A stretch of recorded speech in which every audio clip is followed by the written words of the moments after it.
The broadcast is now starting. All attendees are in listen-only mode. Hello, everyone. Welcome to our quarterly webinar series presented in coordination with John Burns Real Estate Consulting Group. This is Lori Paddock, HomeSphere's National Accounts Coordinator. I want to formally welcome each of you to today's event, Millennials and Boomers, How Do They Influence and Impact the Housing Market, sponsored by HomeSphere's preferred partner, Ply Gem. Our first presenter today is Kim Dorward with Ply Gem. Ply Gem has been a preferred HomeSphere partner for 5 years and is committed to offering quality siding brands to builders. Today, I want to welcome Kim, the product manager for Ply Gem Siding Group. We will now hear a short presentation from Kim on behalf of Ply Gem, today's sponsor. Kim, it's all yours. Thank you, Lori. Ply Gem is really excited to be hosting this quarterly webinar over such an interesting topic around millennials and boomers. So for the next few minutes, I'm going to tell you a little bit about Ply Gem and then tell you about an exciting new product that we're launching this year. So for those of you who don't know, Ply Gem is one of the largest manufacturers of exterior building home improvement products in North America. We have about $1.8 billion in sales, about 8,400 associates, and we have a total of 30 manufacturing plants across the United States and Canada. We're divided between windows and siding, and then we're split almost equally as well between new construction and repair and remodel. We have a very extensive exterior portfolio. You can see from this diagram, we have everything from the roof of a home down to your designer accents such as pergolas, gazebos, arbors, railings, those types of products, and everything in between. So it's a wide array of products that you can get all from one manufacturer, being Ply Gem. We provide, as I mentioned, branded products for new construction and home repair improvement markets sold through a variety of different channels of distribution. We enter wholesale distribution, we also enter retail distribution, and we are the #1 vinyl siding manufacturer in North America. We're #1 aluminum accessories, #1 vinyl and aluminum windows in the United States, and we're #1 windows in Western Canada.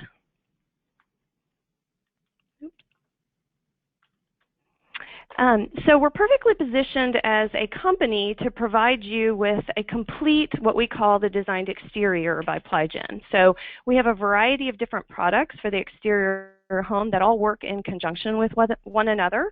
They're color-coded in such a way that they all blend together. We have stone products, we have PVC trim products. They can be used either as architectural accents, they can be used for whole house applications, and we make sure that all of our colors work together to create a really nice palette for the entire exterior of the home. And of course, they're all low maintenance materials, which are very beneficial to homeowners. Very little maintenance required, simply wash it off with a garden hose or some very minor types of maintenance. We do participate in a variety of certifications on our products to ensure that the products are the top quality that you can get in the building product industry. So we're going to be launching a new PVC shake panel. If you think about the shake siding market, it really continues to grow. A lot of homeowners are wanting to add accents to their home instead of just having a single type of siding on the front. They're doing different designer accents up in the gables or in bump outs on the homes. And so there's a variety of different styles and materials that have emerged to create a nice segmentation within the market to allow for that differing types of materials. And the PVC shake platform is very well suited to capture the new construction segment. You get that really high-end shake look at a very reasonable and affordable price. So we're very excited about entering into this category to provide builders as well as homeowners with another option to get that high-end look, but at a very affordable price.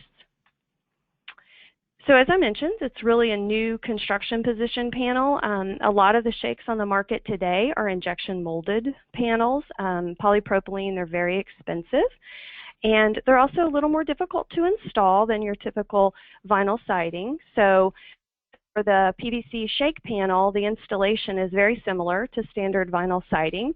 You can also lock these panels into vinyl siding. So as the siding is working up the side of a home, you can lock them together and get that nice look without having to do a transition piece.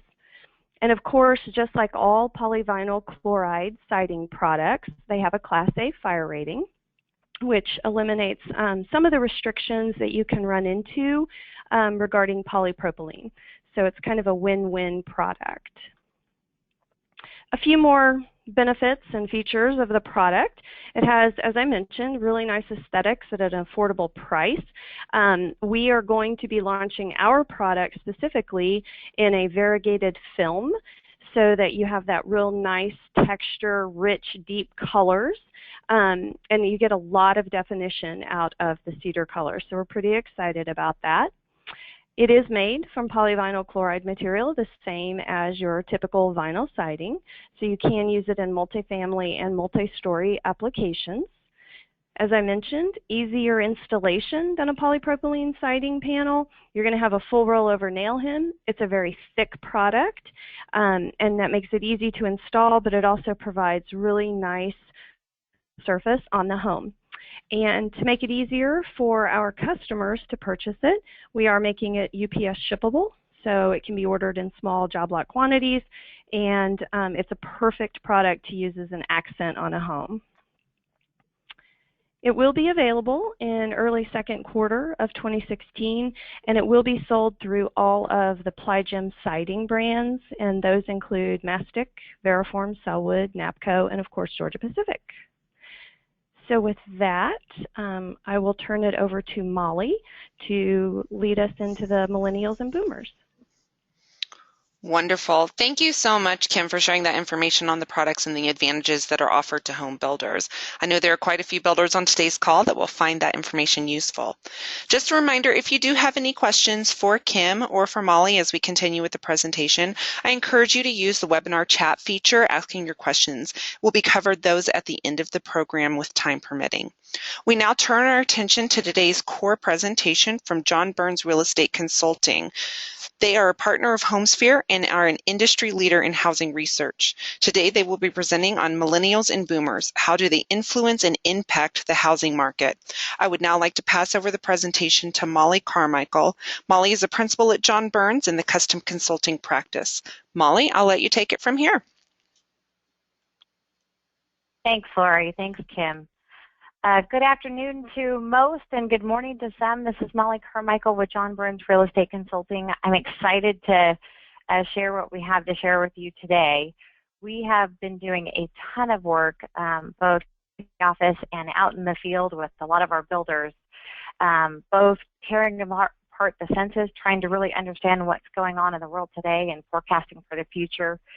Chris Porter, who is our chief demographer, along with John Burns, they've spent a ton of time with demographics. I'm going to share some of that with you today. And then I'm also going to share with you some results from our Consumer Insights survey as well. So diving in, really what our company does nationwide is we cover things that are shown actually on this, what I call sort of Wheel of Fortune. Basically, our company covers things like market health, what's going on in the market. We're looking at demographics, how they're shifting. We're going to cover that today. How sales are actually transacting, who's buying, what they're buying. Consumer preferences, which we'll cover a lot today as well. What do consumers want? And not just what do they want, but what will they pay for? And then we kind of do what a lot of our builders and other groups are doing out there. We're also out in the field looking at what's going on out there. Who's building what, who's doing it successfully, who isn't. And we have consultants all over the country doing that as well. Builder strategies are certainly important. Not all builders are the same, and certainly each has their own unique strategy. And then to sort of top that off, we also have a nationwide product where we're looking at best innovative product solutions. So how is product changing and how is it evolving? With the boomers and Gen Y, they're certainly very different profiles, but in some ways they're actually very similar too.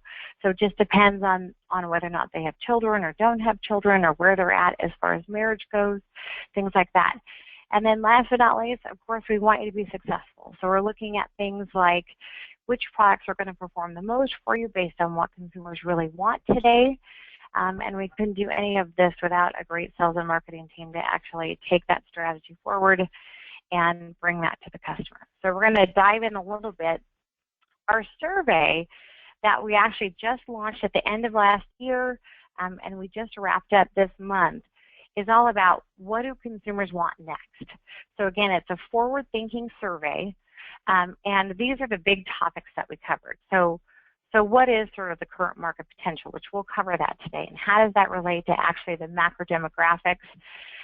What's motivating consumers today?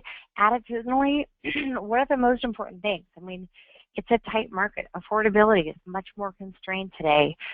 There's things that are motivating them to purchase, and we need to know those things to touch on those emotional hot buttons, and also address their fears. Where is that sort of pain factor, and how do you communicate accordingly? How important is brand, how they shop? And then we have a ton on home design, indoor, outdoor spaces. We can get down to the color of the doorknobs these days with our last survey. So specification design, windows, doors, fireplaces, all kinds of great stuff. Exterior, interior design, energy efficiency, and community preferences. We're going to actually be doing a lot of these different webinars throughout the year. But today we're really going to focus on what the current market potential is. Who is that consumer out there today? What are they, afraid of? What are the things that they're looking for next? And then we'll continue to have an evolution of more of the information here broken out. I could talk about this for 6 hours. So how did we actually do the survey? It was an email survey. Thanks to our builder partners and developers. They actually launched this out to consumers looking for a new home.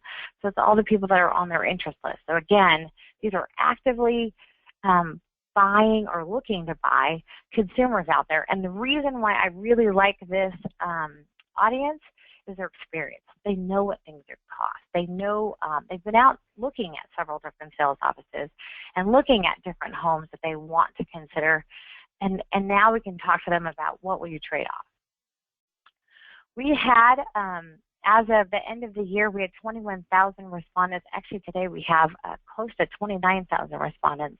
But we're going to focus on the 21,000 that we reported on through the end of the year. We had over 100 questions, several hundred variables. And again, this was nationwide. You can see the map in the upper right-hand corner, sort of where those respondents were. You'll see that our highest response rates for the biggest MSAs across the country, really focusing on the new home market. We did not look for, nor did we market to markets like Wyoming or South Dakota or Montana. They're just not big new home markets, and the samples just don't exist. So again, we did have a very good sample for all the new home MSAs across the country, and we can get into that in more detail. Who is this important to? It's interesting who does consumer research, who doesn't do consumer research. And, I think it's crucial for everybody involved in what we do, whether it's builders, developers, the building product manufacturer, even the investor. It's all about strategy. Where should you be aligning your product? What's the brand, company direction? What will they pay? I mean, our big focus on this is not just do you want these extra features, but will you pay extra for it? Same thing on the marketing side. When you're looking at this, what is the voice? How do you touch on those sort of the pain factors and the things that really get them excited, and so on. If you look at total permit activity, this is a great way to just look at where is the biggest new home opportunity across the country. The darkest colors represent the most activity, starting with Texas, then Florida and California as the top three. But you can actually see that across the country. And then you'll see our samples, our largest samples really were in Texas and California, Florida, and so forth. So it ties really nicely with several different things. But the one thing that is important to note when we go through this, the differences can be very different by geographic location. They are different by life stage, and certainly we're going to address some of the generational issues today too. And I think we have a surprise for you on that generational side that I think will be really interesting to you. We can also show you the responses by MSA. So again, for example, in California, it's about 25% in California, but we had big numbers for like Orange County or Oakland, Seattle up north. Houston, and Houston's at 1,000, Dallas, Phoenix, and so forth. So you can actually see what those responses are if you want to do any more customer search. So let's talk about the generations. And our goal is to talk about boomers and Gen Y. And one of the things that we have found, and John is so smart, I mean, one of the things that we've really been sort of pulling apart is, can you really talk about boomers alone? Can you really talk about Gen Y alone? Because when you think about it today, I mean, Gen Y is 15 years of age. And then we also have Gen Ys that are 34 years of age. And so how do we look at these generations, and how do we figure out what should we be doing? So I'm showing you basically a graph that shows what the total number of births are by those generations. So you can see the silent generation as defined, and some of these are defined differently for the record, but silent generation is before 1945 or 70 years of age and older. The boomers are 51 to 69, Gen X is 65 to 83, and the millennials are 13 to 31, depending on how you look at it. So Harvard actually looks at it from 84 to 2002. Most will look at it from 1980 to about 2000. And we're going to talk a little bit more about 1980 to 2000. And then, of course, there's Gen Z. But really, when we look at this, how does that work for the housing industry? Because we've got to make some sense out of it. If we look at boomers together as to preferences, can we really do that? If we look at Gen Y together, can we really do that? So the Gen Y, looking from the 1980 to 2000 years, it's 15 to 34, and you can imagine the 15-year-old isn't even thinking about housing today, but the 34-year-old is. When we look at Gen X, 36 versus 47, one's more in family mode potentially, one might be exiting family or not even in family mode. For boomers, whether you're 55 or 69, again, it's a different stage in your life. Same thing with the silent generation. I hope I'm this guy to the right with, still doing marathons and things like that. But at the end of the day, there are things other than life stage. I mean, there are societal influences and who they are. And so that's part of what our team is really sort of spending a lot of time defining. And so the big thing that I look at is just simply life stage. When I've analyzed this data, and I've been analyzing this stuff for years, the biggest thing that really triggers people going out to look for homes, and let's start with Gen Y as an example. When they start to form households or get married, and you'll see this in our numbers that we're going to show you, or have children, that's really what triggers them to show up. If they're not in those stages, they're a lot less likely to actually show up and purchase.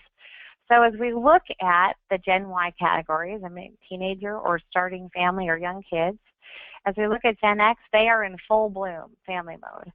And we'll talk about their presence in the market right now. So young families, or even their kids are above the age of 12, which is what we consider a mature family. And then as I'm getting into my 50s, Brooke is now 50 this year, and her kids are older and getting close to moving out. And now as I get to 60 plus, I'm starting to really live for me, and I'm starting to get all of those things. I'm more social. It's not about my kids anymore. It's really about me. And then as I get to the 70 plus factor, it's a little bit more giving back, and there are things that happen both from a community preference and a home preference that really start to change. And again, I hope I'm the guy running marathons at 80 plus. So our job is really to simplify all this stuff. How do we actually take all this information to help you make better decisions? So we're going to talk about actually how we redefine the generations, but we're still going to talk, for purposes of this webinar, in Gen Y and Boomer categories, but we're going to break those categories out a little bit for you. And so what our team's really looked at is 4 major categories that made big change over the last several decades. There's government, things like urban redevelopment, social programs, mortgage policies. I mean, look what happened in the last sort of peak of the market with mortgage. Technology, I mean, think about things like just the PC, or how about when the pill actually entered, internet, healthcare, a smartphone. Technology as a whole is really changing, and in my opinion, not changing enough, the home side of things. The economy, certainly as it ebbs and flows, that certainly has a big impact. Savings versus credit cards, all those kinds of things that have a huge impact on the multiple generations. And then social acceptability. We're starting to diversify even more, and you're starting to see a lot more, not just segmentation, but it's continuing to fragment even within those segments. So divorce, cohabitation, marriage is no longer the rule. We have interracial couples, same-sex couples, single parenting, so it's really starting to become a lot more diverse. So here's what we're going to talk about here. We're going to look at the generations redefined, but I want to simplify it for you in the way that most know it today, but I think it's going to evolve over time, and I think this will really make sense for you. So what we've come up with basically these 7 different definitions. There's an 8th one that doesn't apply. That's just way too young to talk about right now. But the silent generation is really what we're categorizing in our savers. And even though our segments are actually pretty close to some of the old segments, there are some changes on ages, and we'll make note of that. But the achievers and innovators, I'm going to show you a summary of what they look like, 66 to 75 and 56 to 65. But to make it easy for this conversation, just think of it like Boomers 1 and Boomers 2. If it has a 1 byte, it's the older of the 2 decades, and Boomers 2 is the younger of the 2 decades. Same thing for the egalitarians and the balancers. We've broken those into 2 segments because they're in a very different place in their life. So think of it like X1, X2, just to kind of give you context to the old generations, you know. And then Gen Y and Gen 2 are the sharers and connectors. And I'm just going to share some very high level stuff, and then we'll dive into what it means for housing today. So again, if we look at the old generations, they were in 20-year spans for the most part, except for the millennials. It was more like 15. But as a whole, all we did basically is put those into equal numbers of years and look at really the societal influences and those 4 big influences that we talked about. And what does that mean for those segments? And frankly, how do we translate that to housing solutions? So let's look at those same segments and how they really fell in. So again, you can see how those segments fall in, and we're going to talk with a focus on how these segments are actually different, not just the boomers, but the boomers kind of broken into those 2 decades. And we will be talking about Gen Y, but really broken into those decades. And I don't know how we don't talk about Gen X, because quite frankly, they are the most mobile buyer today. They have to move. They're in family mode, and they're in full bloom. So they aren't your highest traffic today, but they are one of your biggest boomers, and they are your biggest boomer in most markets. I mean, your biggest buyer, I'm sorry. So you can see, I'm going to continue to reference how they translate to the old segments, just kind of as a cheat sheet for the most part. So if we look at the savers, just sort of big picture stuff, and I'm going to hit the highlights here. If you want more detail on this, John and Chris really are the resource for this. They spent a ton of time on this. But really, if we look back at their formative years, it's the Great Depression. They're extremely conservative. From a career standpoint, they were very loyal. They stayed with the same company for a very long time. They actually achieved tremendous prosperity from the 1950s to the 90s. Family, first generation to achieve 50-plus or greater home ownership. But they also started the very first trends kind of heading towards divorce. So we started to see more of these households as they got older and into their older years to see more divorce in the 60s through to the 80s. Retirement, many of these actually had pensions, and they retired affluent, but much lower interest earnings than planned. Next move, we're going to talk about what those next moves look like, but certainly at the age that they're at now, this could be more of that sort of assisted living facility and so forth. As we look at the achievers, their parents actually purchased suburban homes thanks to the GI Bill. This was kind of that Levittown time. They had double the income. We saw women actually gain great careers. They borrowed to buy what they wanted, so the credit card really started to influence their family. Began to trend to have 30% fewer children. So again, with all kinds of things influencing that, household sizes or family sizes started to drop.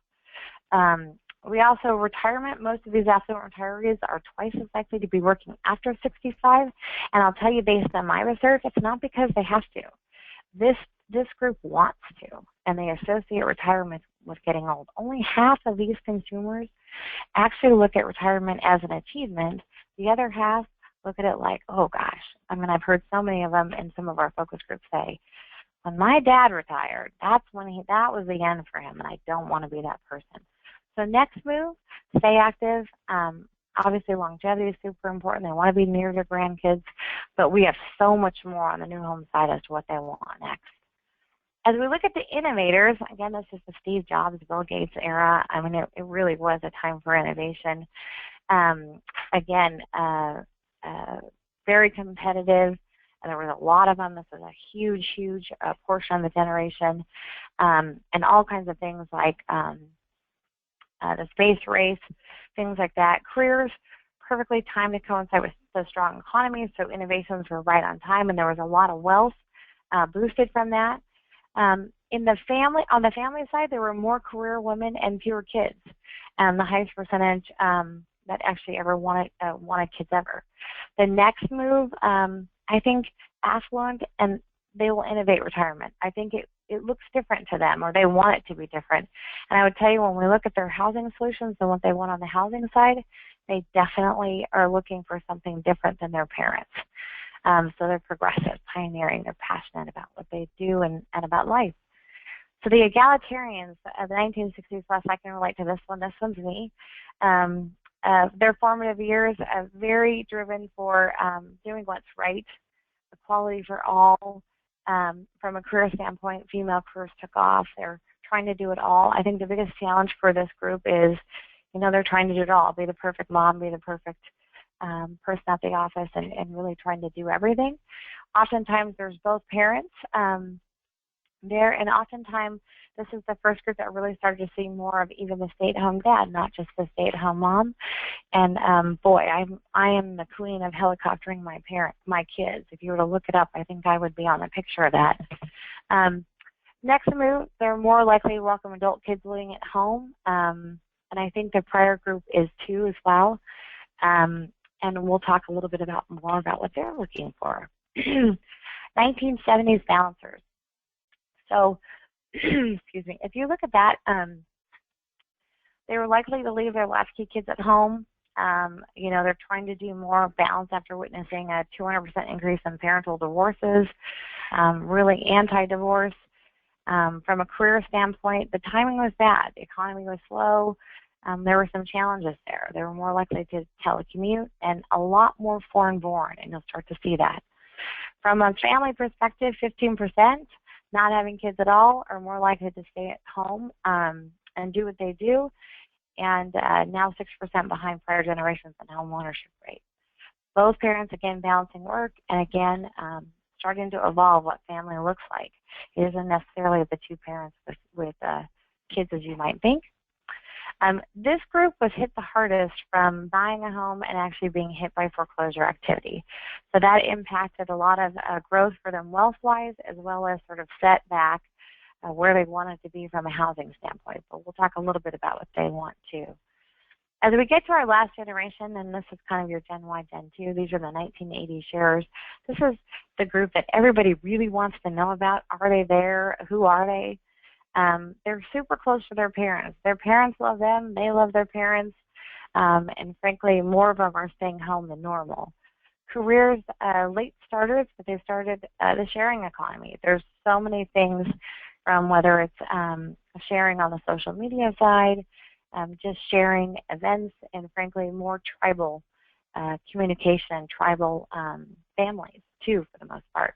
High student debt. Family, as I mentioned earlier, sharing a home with their parents is not untypical. They're also getting married later, and they're also having children later. Next move, this consumer group is more likely to rent. In our numbers from the new home survey that we did, it's about 27 to 33% of this group that's actually renting and looking to purchase today. But that represents only the consumers that are actually looking for a new home. It does not represent all of them. So what does this mean for housing? Let's kind of dive into some of those solutions. So if we look at, just to kind of simplify this, if we look at today's highest population, if you look at it, it's really the 35 to 54. So if I'm looking in this category here, I'm seeing highest population, and you're going to see why that relates to the home purchase decision. If I look at our shoppers, which is all these hash mark lines in comparison to the total population, you can actually see our biggest shopping population sits right here, and that's the innovators, or the 55 to 64s. But really, it's this whole category right here if we look at the hash lines. 21 to 23% are within that age group of 35 to 64. We're seeing fewer shoppers under the age of 25. It's only 1%. So you can see why that really starts here, and we're going to talk about why. But of the total population being 20% for Gen Y, or the sharers as we've defined it, 17% of those sharers are actually out there looking for a home. The other percentage is likely not looking to buy.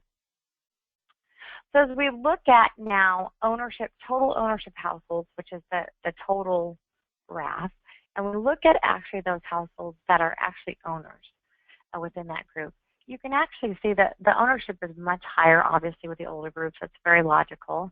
And you can see it's much lower amongst the sharers and the connectors because they're just starting out. And again, a much bigger percentage are coming from rental. What's really interesting about the under 25 group that's out there, they have a much bigger savings actually going out to buy homes with, but you're going to see they have much lower incomes, logically speaking. But these sharers and connectors know they've got to come to the table with more down payment. When we look at the egalitarians, the innovators, the achievers, they're really relying largely not just on their wealth, but their equity. They have a lot of equity to roll and shift over into that next home. And by the way, your biggest competition for that group, because they do own, is the home they spent the last 20 to 30 years designing for exactly the way they wanted it to entertain, live with their family. And so there's a lot to get those consumers to move. So if we look at today's new home shopper, how does it actually fluctuate by life stage? And so this is always an interesting one for like the sharers and the connectors, or what you would consider to be Gen Y, Gen 2. If I look at, this is where you can really see the thought process behind this kind of segmentation. When I look at the connectors, which are under 25, and the percentage that are out there, they're mostly single and young couples. I mean, there's very few that are actually in family mode, but it is 1 in 4 that are young families. So we do have a few that are getting married a little bit earlier, and that tends to happen more in the Midwest when I look at the numbers. But when I look at the sharers, I mean, 60% of them are in family mode. So it's a big percentage. Once I'm getting married and I'm having those kids, you could see with the sharers that are 26 years of age and older, it's a really big deal. And the average age is somewhere between 26 to 27 for kids in marriage. And so that's certainly having a big influence. And that's why we're seeing Gen Y, Gen 2, or the sharers and connectors really show up. If we look at the balancers and the egalitarians, look how different they look. So the balancers are really in young family mode, a little bit in mature family mode. And when we get to the egalitarians from 46 to 55, they're in mature couple mode. Their kids are growing up. They're moving out. Or there could be some divorce or never married to begin with. But they're really in this sort of mature mode, again, starting to form the living for me. When I get to the innovators, the 56 to 65 years of age, they are in full bloom, all about me. It's time to actually really enjoy life. And you'll see the same thing with the achievers going with 66 to 75. And then as we get to the savers, they're really much more in full bloom for retiree, and actually a pretty big number for retirees on the achiever as well. We do ask, by the way, if they note they're a retiree, that could be part-time or full-time. So we do account for that when we look at our numbers. The good news is, and this is huge, of all of those segments or generations that we're looking at, 77% to 81% think it's a good time to buy. The younger the segment, or the younger the profile, so for Gen Y or the 2 Gen Y, Gen 2, it's about 77%. And as I get to the older profile, they're the most likely to think it's a good time to buy. And they're the ones with the wealth. They're the ones with the equity. So how do we actually get those guys to move? As I look specifically, again, at the sharers and connectors, this sort of reiterates what I was just talking about earlier. The connectors are mostly without family, sharer, whole family mode. They have to buy. They're likely to be your consumer, and where the connectors, they don't have to buy, much like almost their boomer parents. It's if it's the right thing, I'm going to move for me. And they're more locationally specific. One thing to look at when you're looking at those younger segments for the connectors and the sharers, the youngest profile, logically speaking, has much, much lower income. So it's harder to actually come up with a solution for them. I know more builders and developers and architects. As an example, KTGY is doing a ton of work to figure out how do I get those connectors a home without having to buy the single-family detached or that more expensive home. What do we do for this group that's non-family that might still want that opportunity? And even for the family mode, you can start to see the incomes are growing. They're ready to buy, and certainly their family status or entering family status is going to trigger that home purchase. As we look at ethnic diversity amongst these groups, and this is really important when you're looking at things like age-restricted communities or age-targeted communities, and who does it work for and who doesn't it work for. Well, when we look at all of these segments, and again, I put your little cheat sheet up here for the old generations, you can see as we get to the older generations, it's still very, very Caucasian, so a lot less ethnically diverse. And as we come down to these other generations or segments, and this is from the new home shoppers. These are people out there looking for homes. You know, in the sharers and connectors, 20 to 12% are actually in the Asian population. Same thing with balancers. It's interesting to me to see that the balancers and sharers are actually more ethnically diverse, sorry. And as I get to that youngest profile, we aren't seeing quite that influx, or not as much. The other thing that's very interesting to me, because we always compare this to the population and the demographics by ethnicity, the Hispanic population is substantially below national averages. Now, for the total Asian population, when we look at nationally, it's 12% versus a substantially lower number that I think is around 5 or 6%. But the Hispanic population, it's a much bigger percent that's actually coming to these new home sales offices, and they're more likely to buy resale for sure. Now, where are they coming from today? Do they own a mortgage? Are they renting? Do they live with relatives? These are the stats that I was referencing earlier. So when we look at the sharers and connectors, it's 27 to 33% that are actually coming from rental households today. So that's really important when you're looking at results like, I want a bigger home, I want more this, or I want more that. Because the sharers and the connectors, they're the most likely to tell you they want more, and they're the most likely to have the lowest income, and they're the most likely to have the least down payment. So I would caution, as we get into the actual housing information, the things that they want, we've got to give them more, but it's got to be more in the form of function and maybe not sort of blowing up the sizes, which has historically happened. So as I get down to balancers and egalitarians, you can start to see that the percentage that are renting is much lower, and the majority of them are actually in ownership mode, and of course with large amounts of equity. Multi-generation is just one that it's just fascinating to watch. If we look at today, 14% of the people that took our survey live in a multi-gen family, and that's defined by they live in a home that has 3 or more adults living in a home. 44% plus actually want the opportunity for multi-gen. So I'm going to cover some of the facts here that just came from our recent survey, because it continues to be more and more compelling. So it really is a growing trend, and I think given the fact that we're living longer, is going to continue to add to this trend for sure.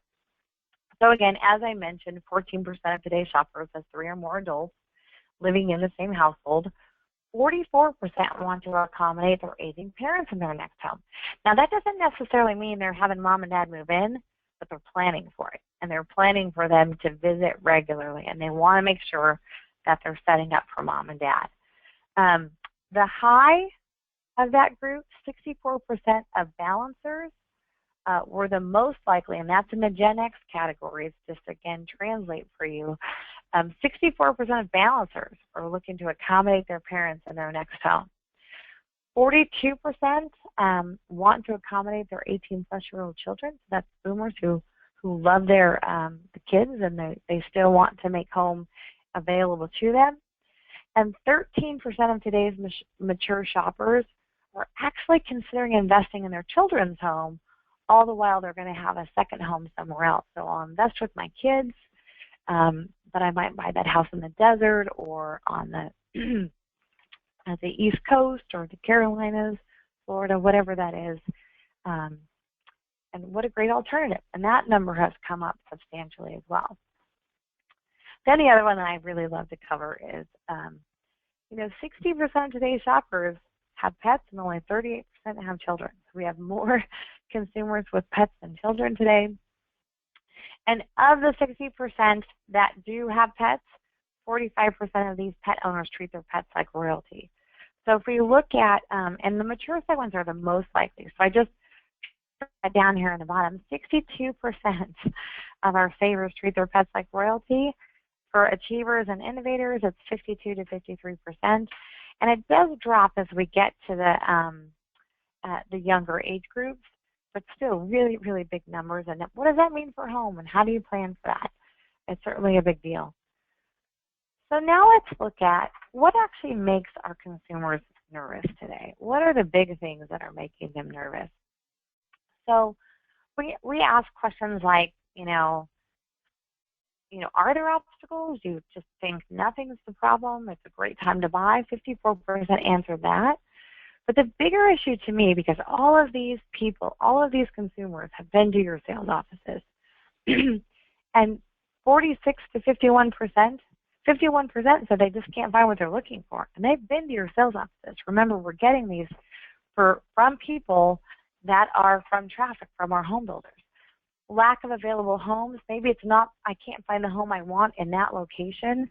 But when you look at things like, I can't qualify, 12%. Unstable job, 10%. I mean, economically, they look like they're doing pretty great. Too much debt, 13%. Even bad time to sell, that used to be a much bigger number 4 or 5 surveys ago. No confidence in the market, still pretty good. And down payment, I'm going to guess a lot of those are in our connectors or the younger groups there for sure. So what's going to motivate them? What do we do to get these guys moving? And what are the things that they're really focused on today? So, and I wanted to break this up into our new segments because I think it's really critical because they are so different. So only 26% of our shoppers today are dissatisfied with their home. That's kind of a big deal. 1 in 4 people that walks into your sales office today actually has to buy a home. They don't like it, they're going to find something. Sort of the extra is 48%, or said a different way, almost 75% will buy, but 48 are saying, look, I want the right opportunity to buy. So when you really look at those numbers, you've really got to give them something compelling to move to that 48%. The 26% might settle, but 48% will not. And as you look at this, and we look at satisfaction rates, the older the buyer, and frankly, they're the ones with the wealth, they're the ones who want to move, they're the ones who are most encouraged by the market today, they're your biggest buyer profile out, or your biggest shopping profile out there shopping, they're the most satisfied. It takes them 4 times as long to purchase a home because they are more satisfied with the home that they're in. The ones that are the most dissatisfied tend to be sitting here in the younger groups. Again, 27 to 33% actually rent. So they're looking to move, and particularly if they're getting married and kids and they're accumulating bikes and trikes and all those things, they really have to move, which is why they are a more mobile buyer. This is probably my favorite question we ask in our survey. I think it's crucial to understand this both for the entire nation, but I think it's important to note for your MSA or your local market, and then also know it by all those segments. And I didn't cover all the segments. I'm going to hit the highlights here for you. But we asked them, what's the top motivating factor to have you actually go out and buy a home or buy a new home? What's motivating you to actually buy a new home? And not necessarily new, but just buying a home. Number one continues every year consistently, location, location, location. But the one that's the most interesting this year, and I haven't seen this for our first survey, it came out, but home design ranks number 2. Now, it's always close. The first 3 are always super close together, location, price, home design. But home design leaped above price this year and by 5%. And that relates to interior home design. I've done tons and tons of sort of trade-off analysis amongst these surveys to really validate that. And it is interior home design, and I can show you more information on that if you're curious. So getting that interior layout is important. And why is that important? And I've shared this on a lot of the webinars we've done. It's because it's the one place all of us want to spend the most time. It's where you socialize with the people you love. It's where you socialize with friends and family. And frankly, it's that place that you just decompress, nest, relax, and enjoy. So getting those spaces right, it doesn't have to cost more, but be creative with those indoor spaces. It's huge. And we have lots of great solutions in some of the additional research we've done. We have lots of great solutions in our new Design Lens product, too, that's tracking some of the best designs across the country. Price is number 3. And price is number 3 because, of course, if I can't afford it, I can't even start the process. And so certainly affordability is a big deal. When I look at all of the segments, the 8 segments that we've been talking about, price does come in at number 2 for the first 2 segments. So for the connectors and the sharers, it really is more important than home design, but really closely behind home design. They want home design, but affluence really drives whether or not they can pick the top factors first. And then things like safety, schools, accessibility, energy efficiency, and things like that also start to sort of play their part in this. I'm always amazed, though, that home design beats safety, it beats schools, it beats accessibility. I mean, it's really, really a big deal. And in my opinion, for you builders and developers, it's the easiest way to add dollars to the bottom line, and it's the only factor on this list that you truly control. Spend your time wisely here. We also asked them, okay, so those are your top motivations, but really what are the top prompts in getting a new home? What's prompting you once you get there? So interest rates are certainly a factor, but they're all pretty much design driven. So new features in design, different home layouts, things like that. When we look at actually size change, you'll see it, the drop down there just below. 49% want larger and 29% want smaller. I would only encourage you to say that our older profiles mostly want smaller. It's really those younger profiles and the formative family age groups that want that larger home, but really they're just looking for function, because remember, they have the least income and they have the greatest constraints as it relates to affordability. This was a great question. I loved this question because we're always looking at, the old saying, people will drive down the highways until they find what they want. So we asked the question, what's more important to you in your next home? We gave them 3 choices. Is it a better design or design layout? Is it increase my home size, or is it reduce my commute? Only 9% said reduce my commute, and 70% said better design or design layout over that bigger home size. So I wanted to sort of follow up that last question with this. Always err on the side of really making those designs great. You will get paid for doing better design. And logically speaking, I know most of you know that, but it's just taking that time. I know as a home builder for 10 years and as a developer for 10 years, we would whip through the getting sort of the prototypes ready for the architect. And that's really the most crucial time, to take the time and make it right. This is a great question, because I think we hear today that so many of our, whether you're the younger profile or the older profile, that we have a lot more of our consumers who don't really believe in the idea of owning a home today. Now remember, all of these shoppers are out there looking to purchase a new home, so it can be skewed to this to some degree, but I don't think it would be substantially different if we did a sort of a national poll on this. But we ask consumers, why is it important to own a home? And this is very much an Americana thing. But when we look at just simply ownership as a personal value, look at the numbers across all segments, including the connectors and the shares. It's 88% to 92%. Balancers, 87% to 88%. And again, it continues to be consistently strong in the high 80s to low 90s. So that's a really big deal. I'm also looking to the ones that they respond to from a design perspective. Again, we're continuing to cross-check what that means. But customizing my home, just being able to personalize and paint my walls. I hear that all the time in focus groups. I just want to paint my walls. I just want to pick my own stuff. The majority of your consumers, based on our research, personalization is huge. And I'm so thrilled to see so much of that throughout the country and really helping to make that experience a personal experience and personalizing for their needs. And then certainly buying is important. So as we wrap up, I just want to really state, this is a summary. We have a research product that is phenomenal, that every month you can constantly guide sort of your best decisions as you're investing in anything related to real estate. You can actually see the top markets across the country. But the one thing that I wanted to note here is the differences are very, very different geographically. This is from April 2015, but we certainly could provide you a more current snapshot of this and a whole bunch of information to help you make better decisions as you're moving forward on the real estate side strategically. But from a consumer standpoint, the Midwest does show differences in comparison to the Southeast versus the Northeast, and it's largely related to style differences. So as I mentioned at the beginning of this, we'll be doing more webinars specific to things like kitchen and bath.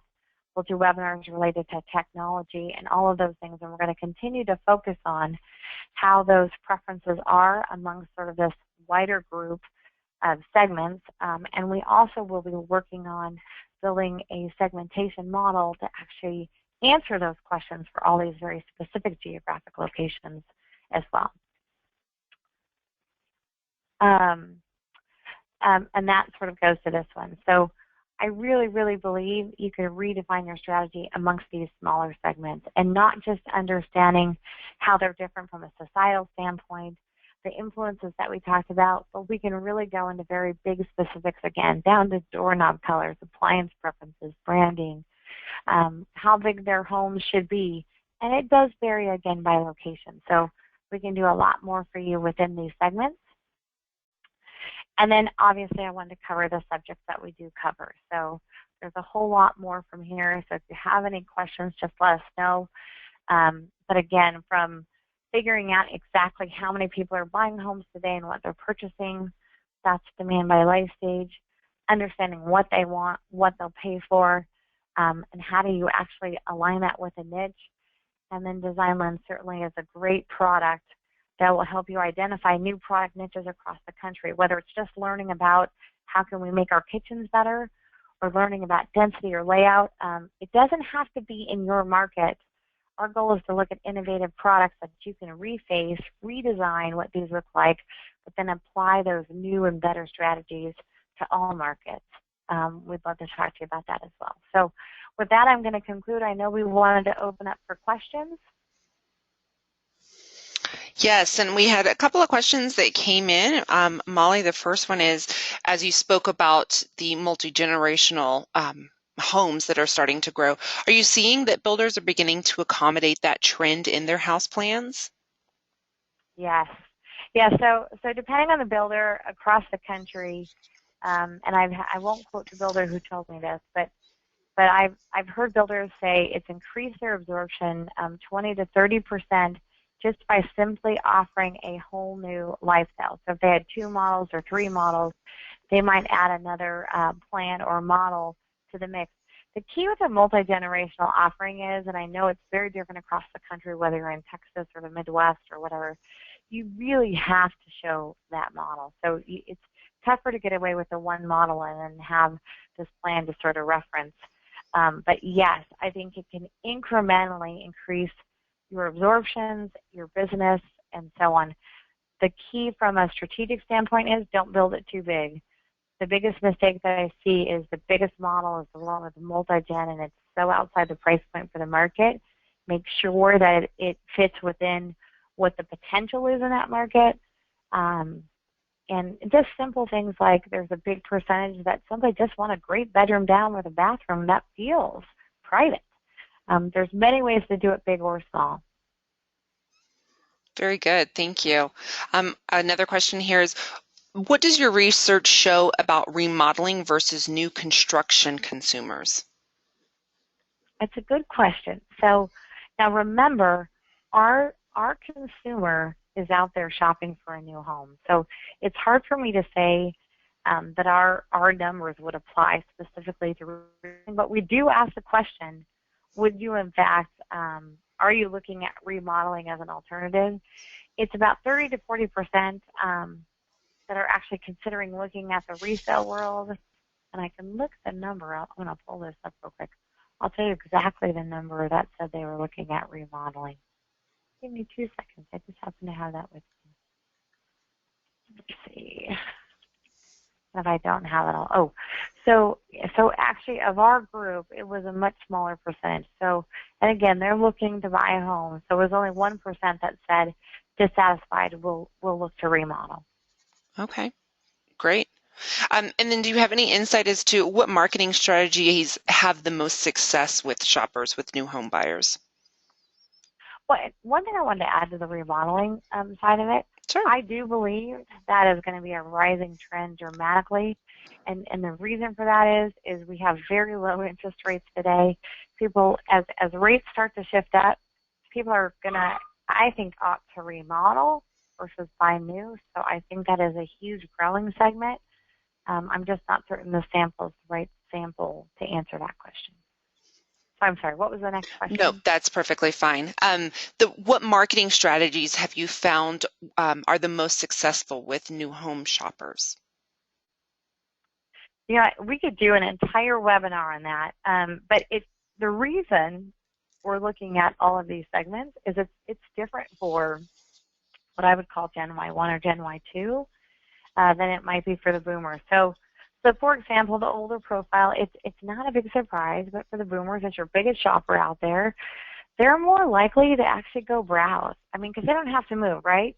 So they're going to go drive an area, they're going to go see models, and then they're going to come back and do their research on the internet. They may do with the internet, but I will tell you, I was pretty surprised to see that they would start looking at an open house and then go do their homework, where the younger generations are much more likely to do that research online. It's still a big number, though, that say, I'm just going to go kind of be a looky-loo, and if I like something, then I'll start my research.